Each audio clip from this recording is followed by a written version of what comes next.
अस्सलाम वालेकुम नाज़रीन, मैं हूं नेहा खान और आप देख रहे हैं आवाज़ टीवी। आज की ताज़ा तरीन और अहम खबरों के साथ हाजिर हैं।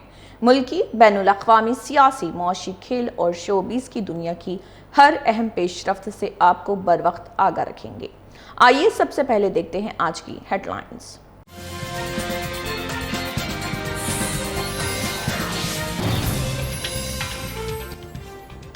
टीआरएस की समाजी इंसाफ संकल्प सभा में अहम करारदादें मंजूर। कविता ने रिजर्वेशन, समाजी हुकूक और फलाही इक़दामात पर दिया जोर।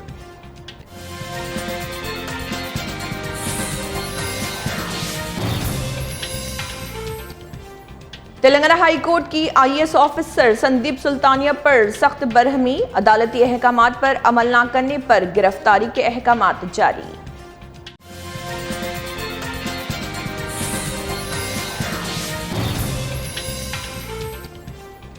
बीजेपी एमएलए ने वजीर पोंगुलेटी पर आयद किए बदउनवानी के इल्जामात। हजारों करोड़ की जमीनों और माली बेज़ाब्तगियों की तहकीकात का किया मुतालबा।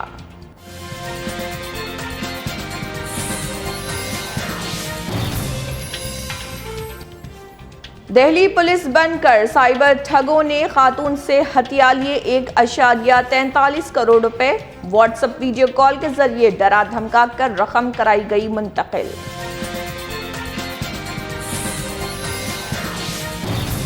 एपी जिले कृष्णा पेन्ना मुलुरु में खातून होमगार्ड ने आला पुलिस अफसरान पर हिरासानी के आयद के इल्जामात, घरेलू काम कराने, मौतली और रिश्वत मांगने का दावा।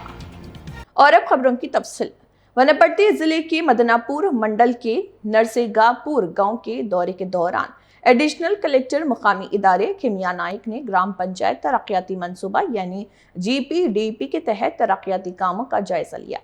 उन्होंने फार्म पॉन्ड के लिए मुख्तलिफ मकाम का मुआयना करते हुए मुतल्लिका हुक्काम को हिदायत दी कि तमाम तरक्याती काम मियारी अंदाज में शफाफियत के साथ और मुकर्ररा वक्त के अंदर मुकम्मल किए जाएं ताकि देही अवाम को ज्यादा से ज्यादा फायदा पहुंच सके।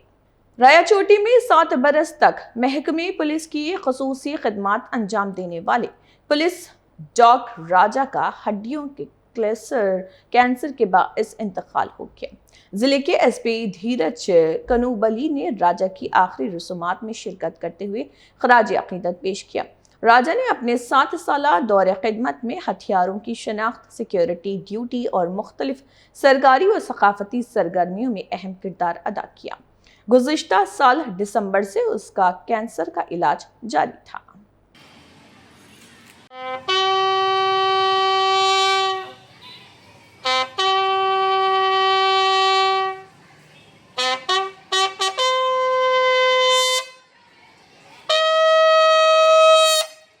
वनपर्ती जिले में तेलंगाना के नजरियाती रहनुमा प्रोफेसर कोट्टापल्ली जयशंकर की यौम पैदाइश के मौके पर आईडीओसी दफ्तर में तकरीब का इनेकाद किया गया। जिले कलेक्टर आदर्श सुराबी ने बतौर मेहमान खुसूसी शिरकत करते हुए प्रोफेसर जयशंकर की तस्वीर पर गुलपोशी की और उन्हें खराज अकीदत पेश किया।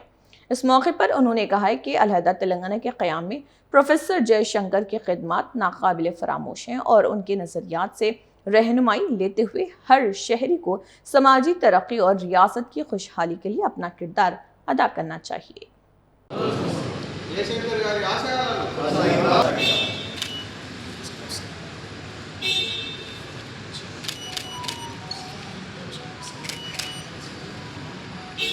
टीआरएस की सरबराह कल्वाकुंटला कविता ने समाजी इंसाफ संकल्प सभा से खिताब करते हुए कई अहम करारदादों का ऐलान किया। उन्होंने कहा है कि बीसी तबके को कानून साज इदारों में 50% रिजर्वेशन मिलने तक मुल्क गिर तहरीक जारी रखी जाएगी। SC ST ख्वातीन, आदिवासियों, अक़लियतों, ट्रांसजेंडर अफराद और माजूरों के हुकूक के तहफ़्फ़ुज़ और फलाह के लिए मुख्तलिफ इक़दामात का मुतालबा किया। कविता ने प्रोफेसर जयशंकर को पद्म विभूषण और महात्मा ज्योतिराव फूले व सावित्री बाई फूले को भारत रत्न देने की भी अपील की। बहुत सारे मुसलमान भाई बहन हैं, आप सबका भी मैं शुक्रिया अदा करती हूँ, लेकिन जो आप इस जलसे में आए ये कोई आम जलसा नहीं है। ऐसा जलसा है जो हमारे जिंदगियों में तब्दीली लाने वाली ये जलसा है। हमारे तेलंगाना में जितनी भी हमारी आबादी है मुसलमानों की, एक बार सोचिए क्या उतनी हमारी नुमाइंदी असेंबली में है? क्या पार्लियामेंट में उतने नुमाइंदे हमारे हैं? क्या हमारे सरपंचस बने? क्या हमारे जेडपीटीसी बने? क्या हमारे एमपीटीसी बने? क्या क्या चाहिए होता है कोई भी कौम को? सिर्फ 3 चीजें चाहिए होती है। तालीम चाहिए, तालीम से शुअर आता है। फाइनेंशियल एम्पावरमेंट चाहिए, फाइनेंशियल एम्पावरमेंट से खुददारी आती है। पॉलिटिकल एम्पावरमेंट चाहिए, पॉलिटिकल एम्पावरमेंट से इंसाफ मिलती है। ये तीनों चीज बहुत जरूरी है और हमारे तेलंगाना के मुसलमान भाई बहनों, उनको आगे बढ़ने के लिए ये तीनों चीजों में भी हम टीआरएस पार्टी की तरफ से जी तोड़ कोशिश करेंगे, कोई भी कसर नहीं छोड़ेंगे। हम आज बाज़ाब्ता ये पूछ रहे हैं हुकूमत से, जो मौजूदा भी हुकूमत है, जो पुरानी वाली हुकूमत है, उनसे भी हम पूछ रहे हैं, आपने सियासी वादे किए, क्या पेट भरता है सियासी वादों से? जब तक अमल नहीं होता है तो क्या पेट भरता है? तेलंगाना हाई कोर्ट ने आईएएस ऑफिसर संदीप सुल्तानिया के खिलाफ तौहीन अदालत केस में सख्त बरहमी का इजहार किया। सिकंदराबाद कंटोनमेंट बोर्ड को वाजिबुल अदा फंड से मुताल्लिक़ साबिक़ा अदालती अहकामात पर अमल न करने, ज़ाती हाज़िरी से गैर हाजिर रहने और जवाब दाखिल न करने पर अदालत ने फॉर्म 1 नोटिस जारी किया। अदालत ने हैदराबाद पुलिस कमिश्नर को हिदायत दी है कि संदीप सुल्तानिया को गिरफ्तार करके सुबह 10:30 बजे अदालत में पेश किया जाए। ताहम अदालत में हाजिर होने का तहरीरी यकीन दहानी नामा देने पर 5,000 रुपए की ज़ाती मुचलकी पर रिहाई की इजाज़त भी दी गई। बीजेपी के एमएलए एलटी महेंदर रेड्डी ने वजीर पोंगुलेटी श्रीनिवास रेड्डी पर संगीन बदउनवानी के इल्जाम आयद किए। उन्होंने दावा किया कि पोंगुलेटी रातों रात हजारों करोड़ रुपए के असासों के मालिक बन गए और सवाल उठाया कि उनकी कंपनियों को इतनी बड़ी मालियत के फंड्स और असासे कैसे मुंतकिल हुए। उन्होंने ये भी इल्जाम लगाया कि पोंगुलेटी के खानदानी इदारे के नाम 15,000 करोड़ रुपए मालियत की जमीनें मुंतकिल की गई और इन मामलात की मुकम्मल तहकीकात का मुतालबा किया। ఈ రాష్ట్రంలో సడన్ గా రాత్రికి రాత్రే వేల కోట్లకు పరుగులెత్తినటువంటి వ్యక్తి, ఒక గుత్తేదారి మంత్రి అయితే ఎట్లా ఉంటుందో, ఒక దొంగకు తాళాలు ఇస్తే ఎట్లా ఉంటుందో గట్లా ఉన్నది. ఈరోజు ఒక గుత్తేదారు వచ్చి రెవెన్యూ మంత్రిగా కూర్చుంటే ఏ రకంగా దోపిడీ చేయగలుగుతాడో ఆయన దోపిడీ చేసి చూపిస్తున్నాడు. ఈ రాష్ట్రంలో వేల కోట్ల రూపాయలు ఆస్తులు ఏ రకంగా నీ కంపెనీలకు ట్రాన్స్ఫర్ అయినాయి, వేల కోట్ల రూపాయల ఆస్తులు మీ కంపెనీకి రాత్రికి రాత్రి ఎట్లా బదలాగవుతా ఉన్నాయి, నీ 103 షెల్ కంపెనీల సంగతి ఏంది, నీ కుటుంబ కంపెనీకి ట్రాన్స్ఫర్ అయినటువంటి భూముల సంగతి, మరి ఆ పెద్ద సంస్థ నుంచి వచ్చినాయి కదా, నీ కంపెనీ పేరు మీద ఒకే సంస్థ దగ్గరికి వెళ్ళి 15,000 కోట్ల రూపాయల విలువైనటువంటి భూములు ట్రాన్స్ఫర్ అయిన మాట వాస్తవం కాదా? అది నీ కుటుంబ సంస్థ కాదా? దాంతోపాటు ఈ రాష్ట్రంలో దాదాపు 1,00,000 కోట్ల రూపాయలు విలువ చేసేటువంటి భూములు నీకు నీ బినామీ కంపెనీలకు బదలావు జరిగిన మాట వాస్తవం కాదా? అవన్నీ చిట్టా నన్ను బయట పెట్టమంటారా? ఈరోజు నేను అడుగుతా ఉన్నాను 22 గురించి. ఎందుకోసం 22 ABCD ఏదన్నా ఉన్నది, ప్రభుత్వానికి, ఎండోమెంట్కి, వక్ఫ్ బోర్డుకి, ప్రభుత్వానికి అసైన్ భూములకు మాత్రమే పెట్టేటువంటి ఆ 22A ఈరోజు ప్రైవేట్ భూములకు ఎందుకోసం పెడతా ఉన్నారు? మరి మీరే పెడతారు ఎందుకు, మీరే తీస్తారు ఎందుకు? మరి మీరు ఇప్పటి వరకు ఎన్ని లక్షల ఎకరాల భూమి 22Aలకు ట్రాన్స్ఫర్ అయిందో, మళ్ళీ అవి 22Aలకు వెళ్ళి బదలాయిపోయి ఎన్ని ఎకరాలు వాపసు వచ్చినాయో దాని వెనుక ఉన్న కారణం ఏంది? आंध्र प्रदेश के जिले कृष्णा के मछलीपट्टनम में साइबर ठगों ने खुद को दिल्ली पुलिस और सुप्रीम कोर्ट के अहलकार जाहिर करते हुए एक मुअम्मर खातून से 1,43 लाख रुपए हथिया लिए। मुलजिमान ने व्हाट्सएप वीडियो कॉल पर मनी लॉन्ड्रिंग केस में गिरफ्तारी का खौफ दिलाकर खातून से 3 किस्तों में रकम मुंतकिल कराई। बाद में जायदाद फरोख्त करने का दबाव डालने पर खातून को शक हुआ और उन्होंने पुलिस से रुजू किया। पुलिस ने मुकदमा दर्ज करके जिले एसपी विद्यासागर नायडू की निगरानी में तहकीकात शुरू कर दी। జూన్ 10వ తారీఖు టెలికాం వాళ్ళు ఫోన్ చేసి మీ పేరు మీద ఢిల్లీ పోలీస్ స్టేషన్లో హెరాస్మెంట్ మెసేజెస్ వెళ్తున్నాయని రిపోర్ట్ వచ్చింది, అరెస్ట్ వారెంట్ వచ్చింది, మీ మీద ఇష్యూ అయింది అని చెప్పారు. ఢిల్లీ వెళ్ళమన్నారు. మేము ఢిల్లీ వెళ్ళలేమంటే నేను పోలీస్ స్టేషన్కి వెళ్ళి చెప్తాను అన్నాను. అంటే అవసరం లేదు, మేమే డైరెక్ట్ చేస్తున్నాం అన్నారు. ఇంకా అక్కడికి వెళ్ళిన తర్వాత మీది అదొకటే కాదు, మనీ లాండరింగ్ లో కూడా మీ పేరు ఉంది అని చెప్పి జస్టిస్ ముందర పెట్టారు. జస్టిస్ సుప్రీంకోర్టు జస్టిస్ అన్నారు. అది ఫోటో ఒకటే పెట్టారు, మనిషి ఎవరో కనిపించలేదు. వెనకాల నుంచి మీరు మనీ లాండరింగ్ లో ఈ ఢిల్లీలోనే కెనరా బ్యాంక్ లో మీ అకౌంట్ ఉంది, దాని ద్వారా ట్రాన్సాక్షన్స్ అయ్యాయి అని చెప్పారు.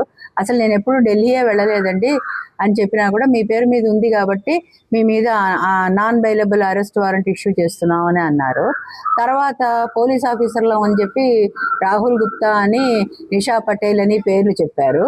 వాళ్ళు అన్నారు మీ అకౌంట్లన్నీ అమౌంట్లు, బ్యాంక్ అమౌంట్లు, ఆస్తులు అన్ని కోర్టుకి డిక్లేర్ చేయండి అన్నారు. సరే అన్నీ మేమే చెప్పాం.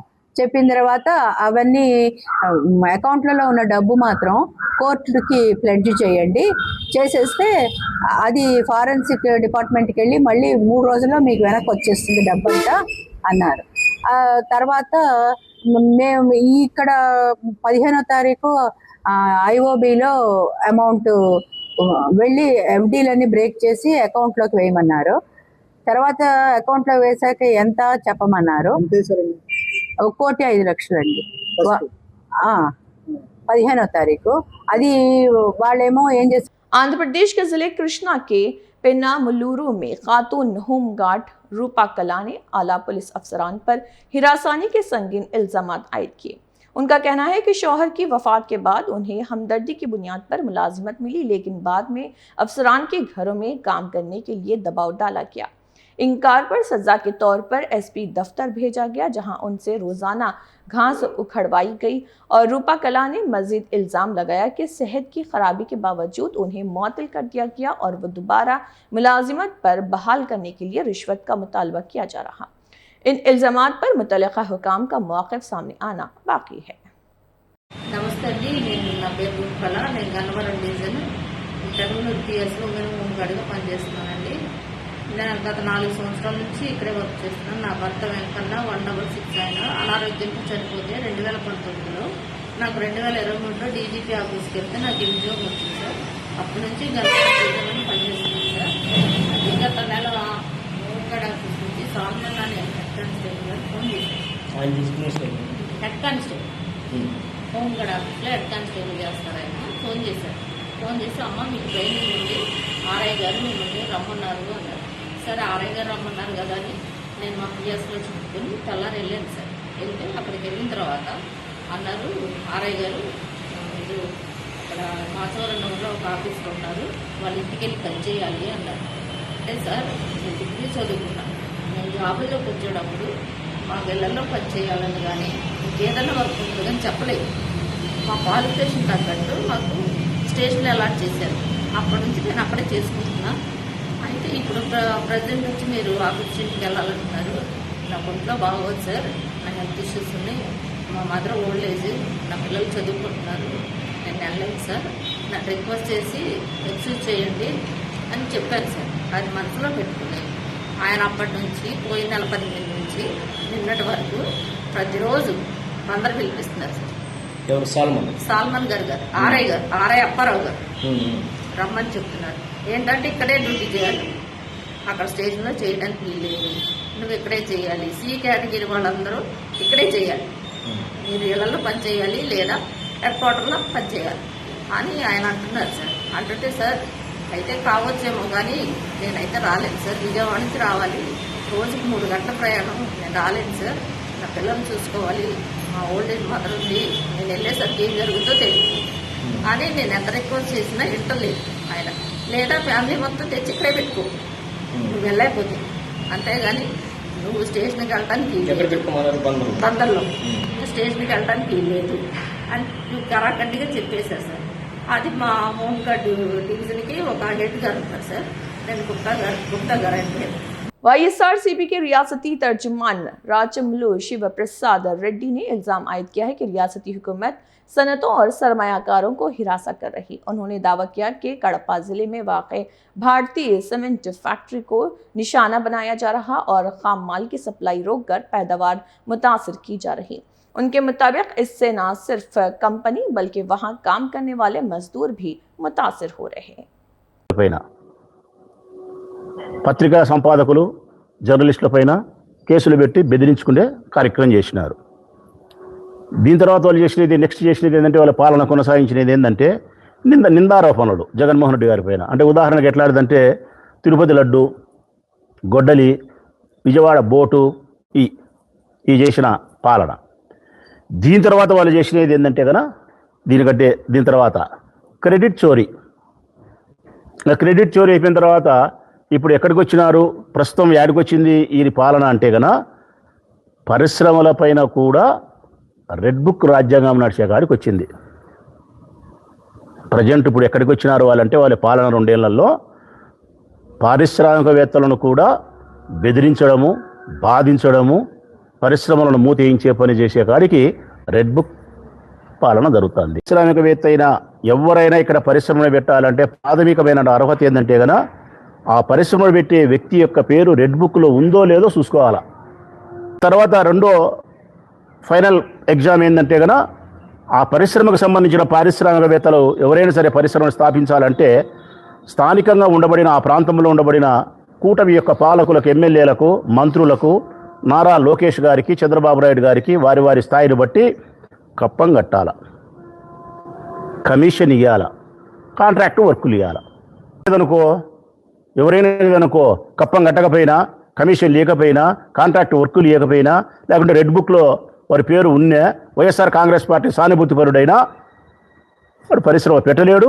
పెట్టినా పరిశ్రమ పనికి రాకుండా పోతుంది, మూత వేయిస్తారు. కడప జిల్లాలోని భారతీ సిమెంట్ ఫ్యాక్టరీ ప్రజెంట్ జరుగుతూ ఉండే వేధింపు, ప్రజెంట్ జరుగుతూ ఉండే దౌర్జన్యం ఏంది భారతీ సిమెంట్ ఫ్యాక్టరీ సంబంధించి? ఇది కడప జిల్లా కమలాపురం తాలూకాలో ఉండే భారతీ సిమెంట్ ఫ్యాక్టరీ జగన్మోహన్ రెడ్డి గారికి భాగస్వామ్యం ఉండే కంపెనీ సిమెంట్ ఫ్యాక్టరీ. ఇప్పుడు ఈ ఫ్యాక్టరీని మూత వేయించాలని చెప్పి చంద్రబాబు నాయుడు గారు, నారా లోకేష్ గారు భారతీ సిమెంట్ ఫ్యాక్టరీకి సంబంధించి క్రషర్కు పోయే సున్నపురాయి, క్రషర్కు పోయే సున్నపురాయిని 2-3 రోజులు అయింది పోనీకుండా ఆపుతున్నారు. తెలుగుదేశం పార్టీకి సంబంధించినటువంటి రౌడీలు కావచ్చు, తెలుగుదేశం పార్టీకి సంబంధించినటువంటి ఎమ్మెల్యేల యొక్క అనుచరులు కావచ్చు, చంద్రబాబు నాయుడు, నారా లోకేష్ యొక్క ఆదేశాల మేరకు జగన్మోహన్ రెడ్డి గారికి ఒక 50%, 60%, 40% ఏ శాతం భాగం ఉంటే ఆ శాతం నష్టం జరుగుతుంది. జగన్మోహన్ రెడ్డి గారితో పాటు భాగం ఉండే ఇంకొక పెద్ద సంస్థ, అంతర్జాతీయ పారిశ్రామిక సంస్థ అయినటువంటి వికాట్ కంపెనీ వాళ్ళకు నష్టం జరుగుతుంది. వీళ్ళకి నష్టం కలుగుతుంది. వీళ్ళకి నష్టం కలిగితే చంద్రబాబు నాయుడుకు, లోకేష్ గారికి మానసికమైనటువంటి రాక్షస ఆనందం కలుగుతుంది. జగన్మోహన్ రెడ్డి గారికి ఎంత నష్టం కలుగుతుందో, చంద్రబాబు నాయుడు గారికి, లోకేష్ గారికి ఎంత ఆనందం కలుగుతుందో, ఆ రెండిటిని మించిన నష్టం జరిగేది కార్మికులకు. ఈ సత్యం తెలుసుకోవాలా ప్రభుత్వం. భారతీ సిమెంట్ ఫ్యాక్టరీ ద్వారా 3,000 మంది ప్రత్యక్షంగా జీవితాలను గడుపుతున్నారు. 3,000 మంది ప్రత్యక్షంగా 3,000 మంది ఉద్యోగం చేస్తున్నారు. పరోక్షంగా 12,000 మంది దీని మీద ఉపాధి కలుగుతూ ఉంది. అంటే ఒక్క భారతీ సిమెంట్ ఫ్యాక్టరీ ద్వారా ప్రత్యక్షంగాను పరోక్షంగాను 15,000 మంది జీవనోపాధి కలుగుతూ ఉంది. కార్మికులకు, పేదవారికి, మధ్యతరగతి వారికి. మీరు ఉత్పత్తిని ఆపితే నారా చంద్రబాబు నాయుడు గారు, లోకేష్ గారు, ఈ ప్రభుత్వము కక్షగట్టి మైనింగ్ నుంచి క్రషర్కు పోవాల్సిన ముడిసరుకు సున్నపురాయిని ఆపడం వలన అక్కడ ఉత్పత్తి ఆగిపోతే నష్టం జరిగేది జగన్మోహన్ రెడ్డి గారికో, వికాట్ కంపెనీకో అనే దానికంటే కార్మికులకు నష్టం జరుగుతుంది. ప్రత్యక్షంగా పరోక్షంగా 15,000 మంది ఏమైతే ముడిసరుకు రావాలనో అది వాళ్ళ లీజు ఏమైతే ఉన్నాయో రద్దు చేసేదానికి కక్షగట్టి నోటీసులు ఇచ్చినారు. ఒక పక్క కక్షగట్టి మీరు ప్రభుత్వం నోటీసులు ఇచ్చిన తర్వాత వాళ్ళు కోర్టు ద్వారా వ్యవహారం జరుగుతూ ఉన్న సందర్భంలో దాన్ని పక్కన పెట్టి క్షేత్రస్థాయిలో తెలుగుదేశం పార్టీకి సంబంధించిన నాయకుల ద్వారా, రౌడీల ద్వారా చంద్రబాబు నాయుడు గారు, లోకేష్ గారు ముడిసరుకును ఆపే ప్రయత్నం చేస్తే వీళ్ళు పరిశ్రమలను ఆహ్వానించే వాళ్ళ, పరిశ్రమలను వీళ్ళు తిలోదకము పారిశ్రామికవేత్తలకు రెడ్ కార్పెట్ వేసినామని చెప్తుంటారు నారా లోకేష్ గారు, చంద్రబాబు నాయుడు గారు. వాస్తవానికి వీరు పారిశ్రామికవేత్తలకు వేసింది రెడ్ కార్పెట్ కాదు ప్రజలారా, కానే కాదు. తెలుగుదేశం పార్టీ నాయకులకు కప్పమనే కార్పెట్ 6,000 కోట్ల రూపాయలు పెట్టుబడి, 1,00,000 కోట్లు పెట్టుబడి చెప్పడం, 20 లక్షల కోట్లు పెట్టుబడి చెప్పడం, 20 లక్షల ఉద్యోగాలు ఇచ్చినామని చెప్పడం ఏంది? నిజంగా మీరు పరిశ్రమలను ఆహ్వానించే వాళ్ళు కాదు, నిజంగా మీరు ఉద్యోగ ఉపాధి కల్పించే వాళ్ళు కాదు. ఉద్యోగాలను కానీ, ఉపాధిని కానీ, జీవనోపాధి కానీ కల్పించే వాళ్ళు, పరిశ్రమలు స్వాగతించే వాళ్ళైతే పరిశ్రమలపైన, పరిశ్రమలు స్థాపించే పారిశ్రామికవేత్తలపైన రెడ్ బుక్ రాజ్యాంగం అమలు కాదు. రెడ్ బుక్ రాజ్యాంగం ఎప్పుడైతే ఇక్కడ విషాన్ని చిమ్ముతా ఉందో, బుసలు కొడతా ఉందో పారిశ్రామికవేత్తలపైన, ఇంకా పరిశ్రమలు ఉంటాయి ఇక్కడ. आंध्र प्रदेश के नायब वजीर आला पवन कल्याण ने क्रिश्चियलिस्ट फनकारों के बिनाई के मसाइल को मद्देनजर रखते हुए 141 मुस्तहक़ फनकारों को मुफ्त चश्मे फराहम किए हैं। विजयवाड़ा में मुनक्किदा हैंडीक्राफ्ट्स महोत्सव के दौरान फनकारों की शिकायत सुनने के बाद उन्होंने रियासत भर में मुफ्त तिब्बी और आंखों के मुआयने के कैंप लगाने की हिदायत दी थी। पहले कैंप के बाद 141 अफराद के लिए चश्मे तैयार किए गए हैं, जबकि मजीद 2 कैंपों में 350 अफराद की कमजोर बीनाई की निशानदेही हुई, जिनके लिए भी चश्मों का इंतजाम किया जा रहा। बाज मरीजों के मोतियाबंद के ऑपरेशन भी कराए जाएंगे। कर्नूल जिले के एसपी विक्रांत पाटिल IPS की हिदायत पर एमिगनूर पुलिस ने गुड बेस स्कूल में तलबा के लिए आगाही प्रोग्राम मुनक्किद किया है और इस मौके पर ख़वातीन के खिलाफ जुराइम की रोकथाम, साइबर सिक्योरिटी और ट्रैफिक क़वानीन के बारे में तफसीली मालूमात फराहम की गई।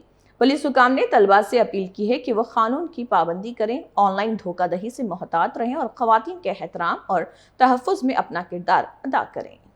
कर्नूल जिले के एसपी विक्रांत पाटिल IPS ने C बिलागुल पुलिस स्टेशन का मुआयना किया और पुलिस अफसरान को ज़रूरी हिदायत जारी की। उन्होंने ख़वातीन के खिलाफ जुराइम पर फौरी कार्रवाई, साइबर धोखाधड़ी से मुतल्लिक़ अवामी बेदारी और ड्रंक एंड ड्राइव व अवामी मकामात पर शराब नौशी के खिलाफ खसूसी मुहिम चलाने की हिदायत दी। SP ने अवामी तहफ़्फ़ुज़ को अवलीन तरजीह देते हुए मौसर पुलिसिंग पर जोर दिया। अमेरिकी सदर डोनाल्ड ट्रंप ने बर्थ राइट शहरियत को महदूद करने और मुबैना बर्थ टूरिज्म के खिलाफ कार्रवाई के लिए 2 नए सदारती अहकामात पर दस्तखत किए हैं। ये इक़दाम सुप्रीम कोर्ट की जानिब से उनकी साबिक़ा कोशिशों को मुस्तरद किए जाने के चंद हफ्तों बाद सामने आया।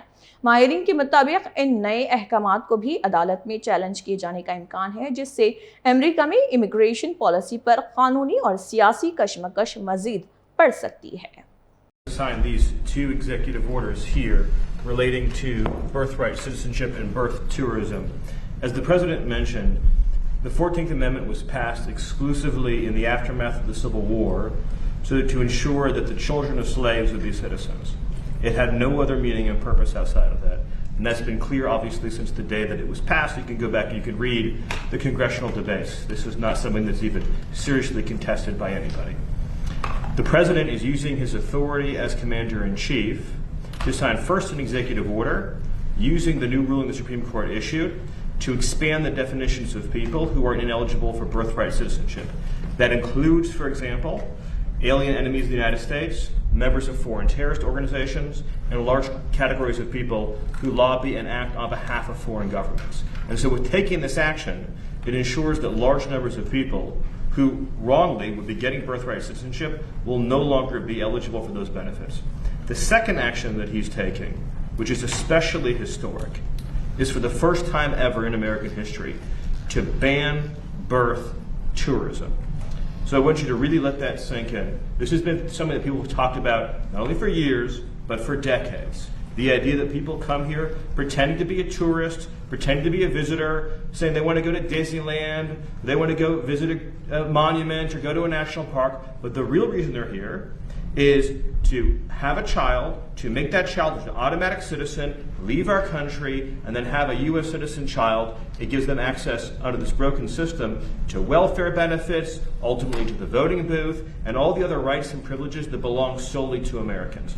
So that practice of birth tourism is, as of the signing of this order, hereby banned. And what that means is that no one in the world is any more allowed to obtain a visa for this fraudulent purpose.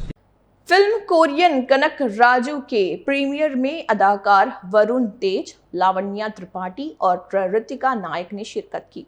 Lavanya Tripathi film से बेहद महजूज नजर आईं, जबकि cinema hall में मौजूद शायकीन ने भी film को जबरदस्त पजीराई दी है।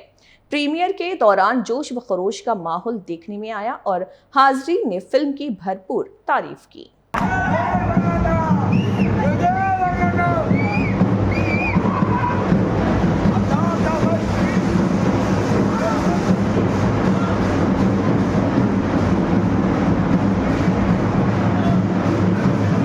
वाईएसआरसीपी के रहनुमा भूमन अभिनय रेड्डी ने सहाफी तंजीमों के साथ मिलकर तिरुपति में एहतजाजी रैली निकाली और टीडीपी रहनुमा जेबी श्रीनिवास की फौरी गिरफ्तारी का मुतालबा किया।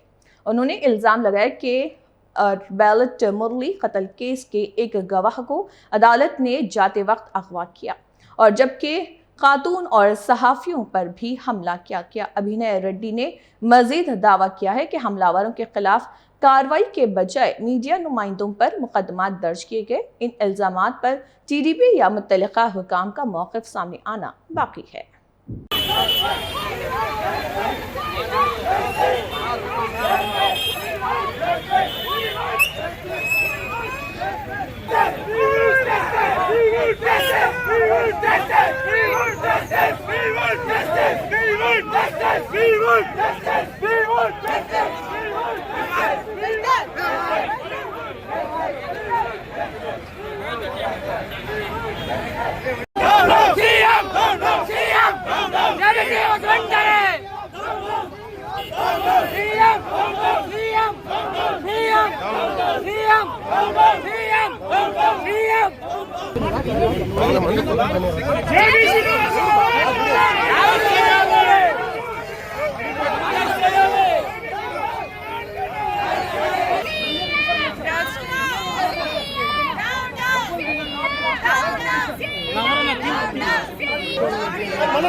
नाजरीन, आज के न्यूज़ बुलेटिन से इतना ही। उम्मीद है कि आप तक हर अहम खबर बर वक्त और मुस्तैद अंदाज में पहुंचाने में हम कामयाब रहे। आप देख रहे थे आवाज़ टीवी और मैं हूं नेहा खान। इजाज़त दीजिए और अपना और अपने प्यारों का बहुत ख्याल रखिए। अल्लाह हाफिज़।